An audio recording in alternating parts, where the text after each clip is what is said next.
xoogga leh oo ay dadka qaarkii dadka kale u geysteen. ninka ka yimid meel fog ee isagu dhacay meel uu u yimid dhowr boqol oo kiiloomitir kadib waaba la gartay oo isaga laftiisu khalad buu ku socdaa. waxaase ka sii daran hooyada iyo aabbaha deriska la ahaa hooyo iyo aabba kale, taas oo ay keentay hooyadii iyo aabbihii halkan deganaa inay ku tashadeen hooyada iyo aabbaha ay deriska la ahaayeen hantidooda inay boobaan. miyay iloobeen derisnimada wanaaggeeda iyo su'aalaha berri la iska weydiinayo dunida inta la joogo iyo aakhira marka la tago intaba. Soomaalidu waxay ku mahmaahdaa doofaarku ficil la'aan baa loo cadaabaa.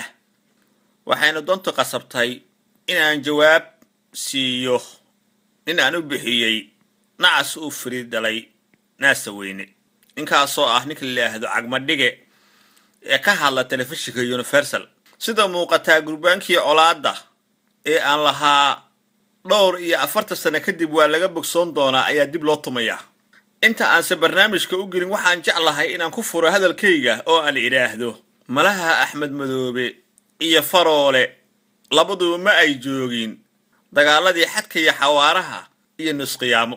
haddaan intaa uga baxana waxaan si kooban u gudagelayaa in aan idiin guud maro faala kooban oo aan ka qoray hadal ka baxay Universal 7 bishii afraad, kaas oo beelweynta hawiye si aan ka firsi lahayn loogu aflagaadeeyay. aflagaadadaasina uu geystay nacas uu firiid dhalay naasa weyne cagmadhige.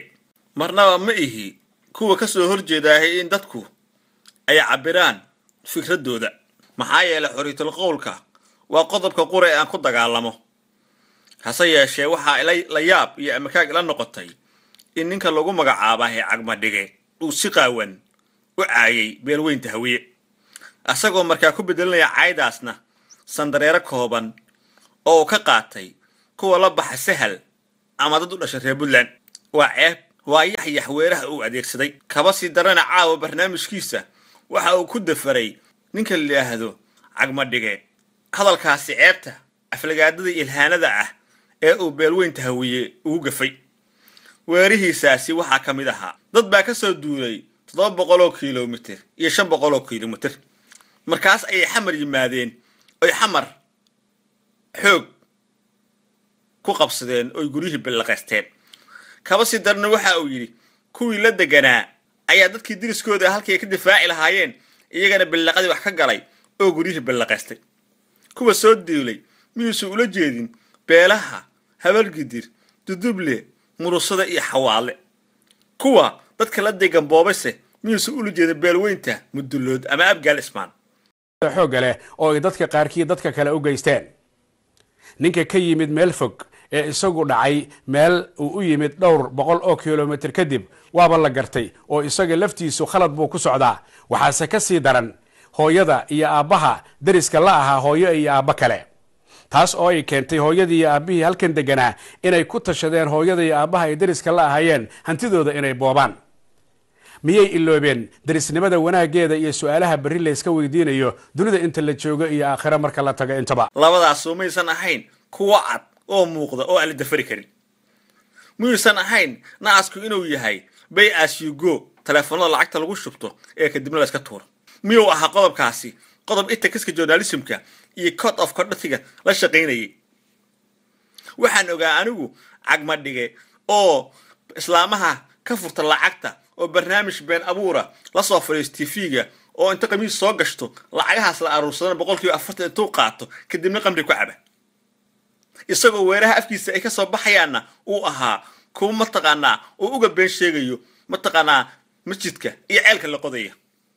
muuse ilaahay quraankiisa ku dhihin wama lam yaxkum bima ansalallahu fa ulaikum fasiquna fa ulaikum kafiruna fa ulaikum dhalimin. 3 jeer muuse ilaahay ku celin. ninka noocaasa ee qashinka uu cunay iyo xaaraanta uu cunay jirkiisa sida artay ka dhigeen ayaa maanta waxa uu noqday nin beeshiisa caaya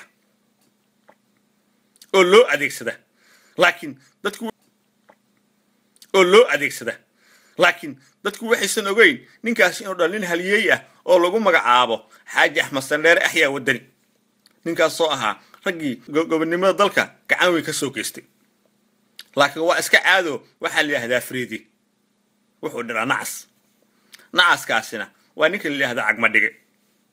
haddaba anigoo daahir cabdulcaali sow ayaa waxaan go'aansaday bal inaan cagma dhigay iyo aniga aad ciyaarta dhex martaa daawataan marnaba ma ahi nin ku taageeray reerka oo ka dhashay hawiyaha xumaan laakiin hooyada iyo caruurta beelweynta hawiye waxaan ahay ninka codkooda ku hadli lahaa maanta marka loo joogo reer maxaa yeelay ilaah baa iga dhiga reer waxaan diyaar u ahay in beelweynta hawiye waxay ku qaldan yihiin aan alla ilaahay aqbalo laakiin qabiil intaas tiro la eg oo culimo iyo caamile ayaa soo duulay oo dadka guryahooda heestahay waxay ugu tahay ilhaano aan loo dul qaadan karin haddii aad maqli jirteen beelweynta hawiye waa looma ooyaan oo kooda la dilo iyo kooda mataqaanaa dhibaataysanin kama diirnaxaan maanta sheekadii way soo dhaafta halkaa waxaa la ogaanayaa maanta dhalinta hawiyaha ee aniga aan ka mid ahay la ogaanayaa maanta dhalinta hawiyaha ee aniga aan ka mid ahay inaan u jeedno xagga horumarka inaan u jeedno xagga soomaalinimada inaan u jeedno xagga waxwada qabsiga inaan u jeedno xagga difaacidda qarnimada soomaaliyeed iyo sharafta beesha taasina waxay tahay mid aan xaq u leenahay taasi nagama reebayso inaan nahay wariye inaan nahay wasiir inaan nahay siyaasi mid baan waxaan dhihi lahaa ninka iskale universal t v oo la yidhaahdo axmeddey abubakar axmeddey abubakarow axmed xasan oo koo wariye weyne ayaa jabuuti ka sheegay inuu 3 ku soo arkay kuleel kaneeca iyo wax lamid ah 3daas kelmadood awgeed telefishinkiyaa looga eriyey oo aad shaqada uga joojisay axmed xasan ooke cabdiqaadir nadaarana waxa uu wareystay cabdi xoosh oo yidhi isaaq qamri iyo dhaqan xumo ayay xamar keeneen ama koonfurta keeneen nadaaro barnaamijkiisi waa la tirtiray asan shaqadii waa laga eriyey maantana cagma dhige waxa uu leeyahay hawiya xamar qabsaday oo ku soo duulay laakiin isaga wuxuu ku dhashay wariigley